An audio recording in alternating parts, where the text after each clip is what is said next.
Hey everybody, this is Jim at SP500chart.com using time-honored techniques to understand modern markets, featuring daily technical analysis videos of the S&P 500 index. Just need to remind you that the website and this video are for educational purposes only. Nothing stated at the site or in this video is intended to be used as investment advice.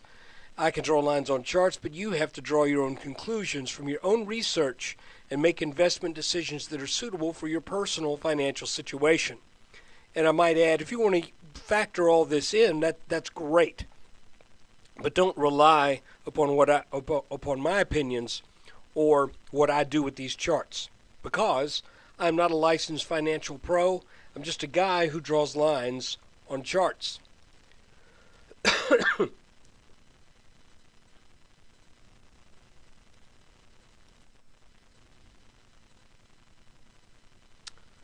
Sorry about all that. I thought I hit pause. We'll let that ride.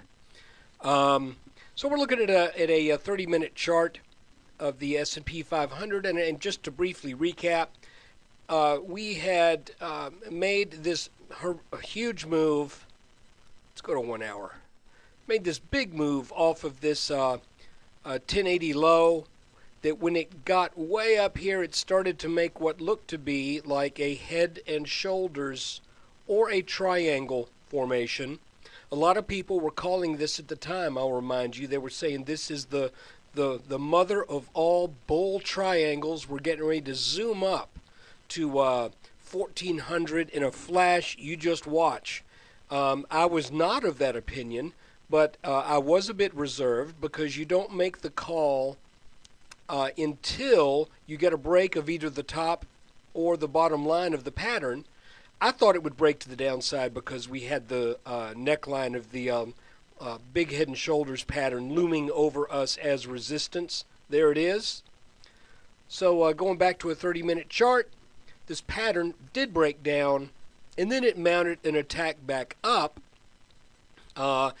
We just about got our minimum target down here at just under 1160. The target was actually more like 1156 if strictly measured, and I'll be honest with you, I thought it would probably make 1120, but it did not.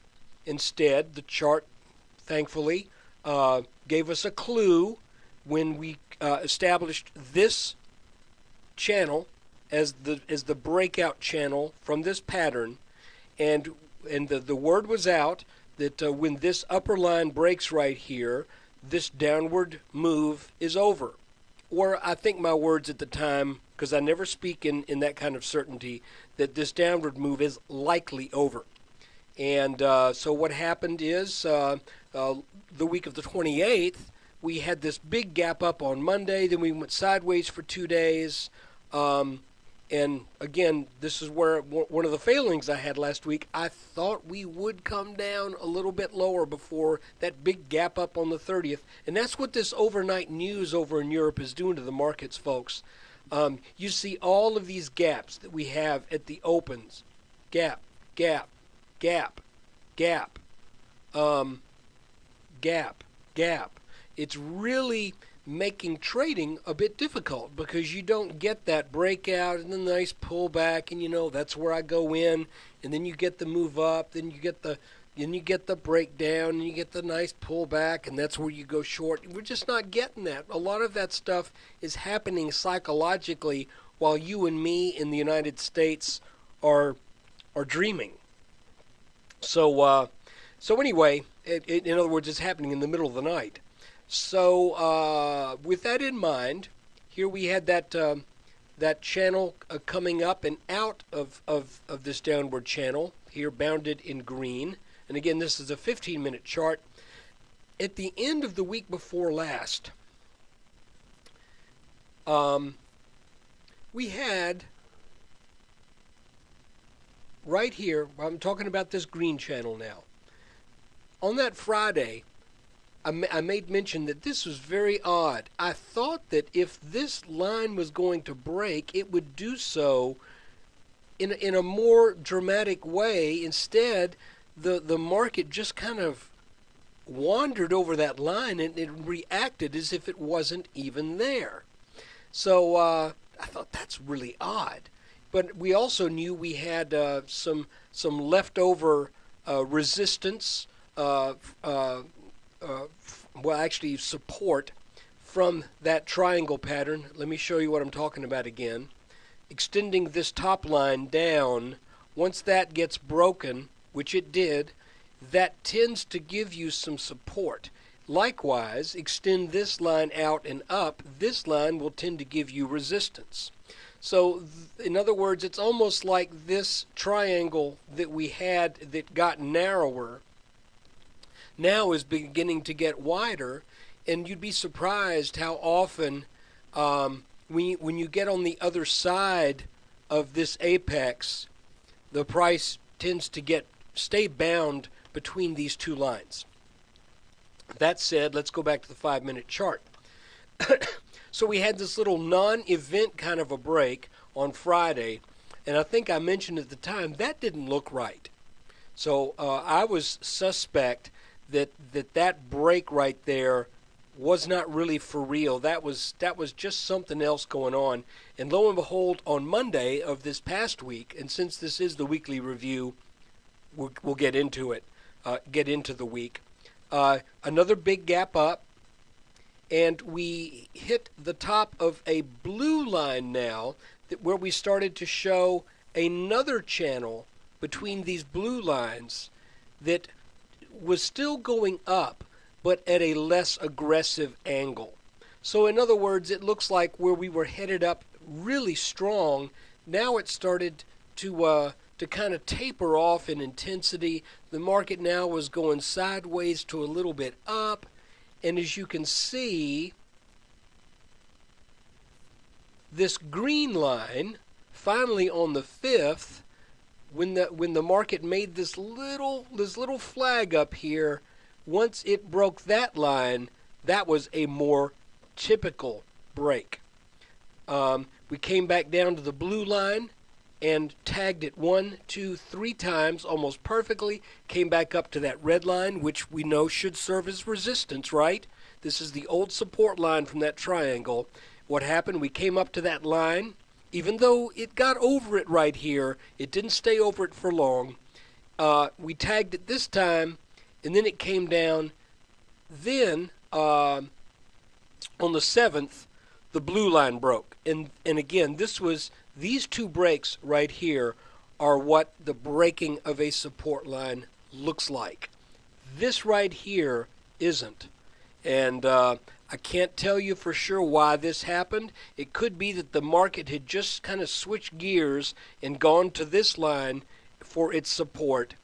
And also this black line right here has been an important line going back for a few weeks. So what happened this week?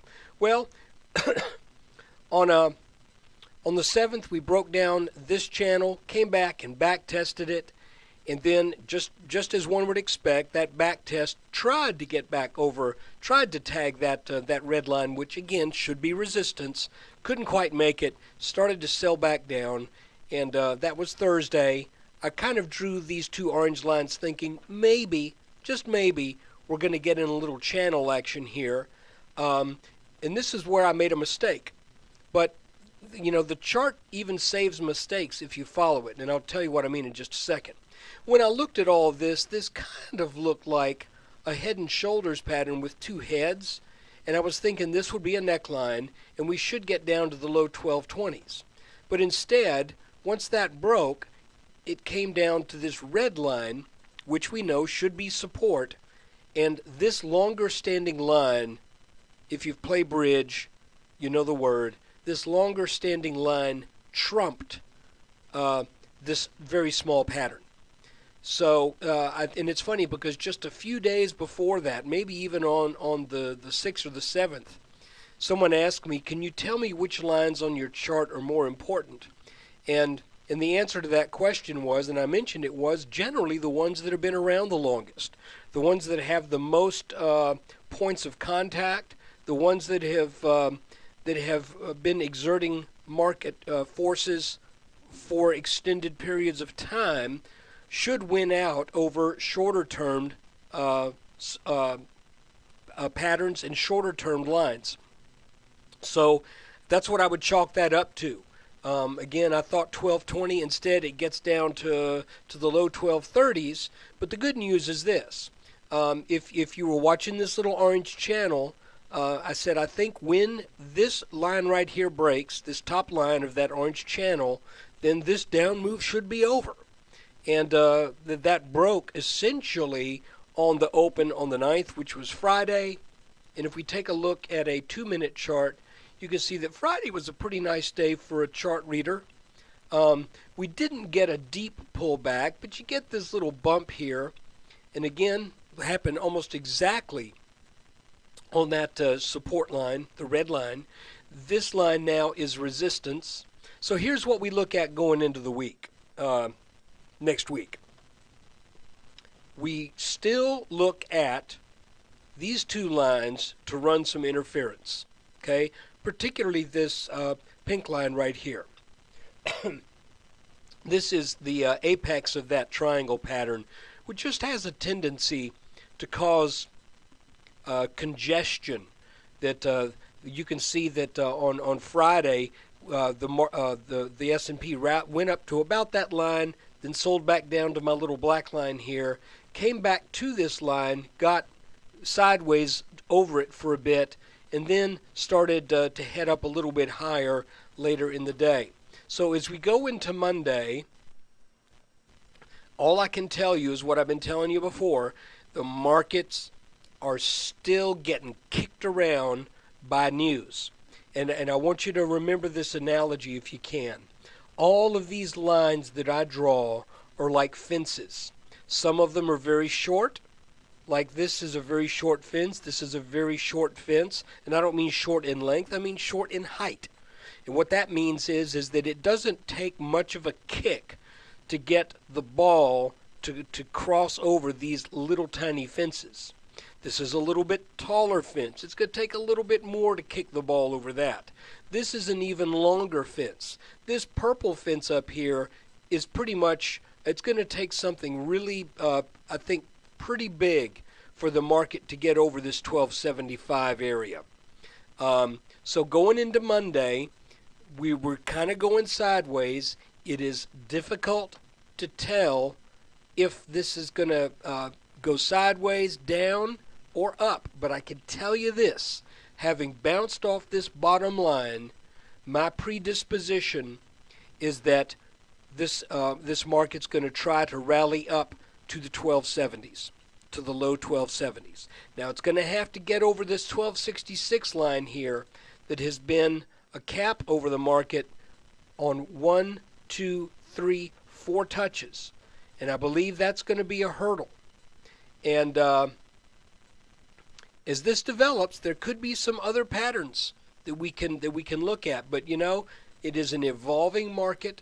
There's a lot of news going on out there. The people who trade on fundamentals, they're getting slapped around just about as much as the people who trade on technicals.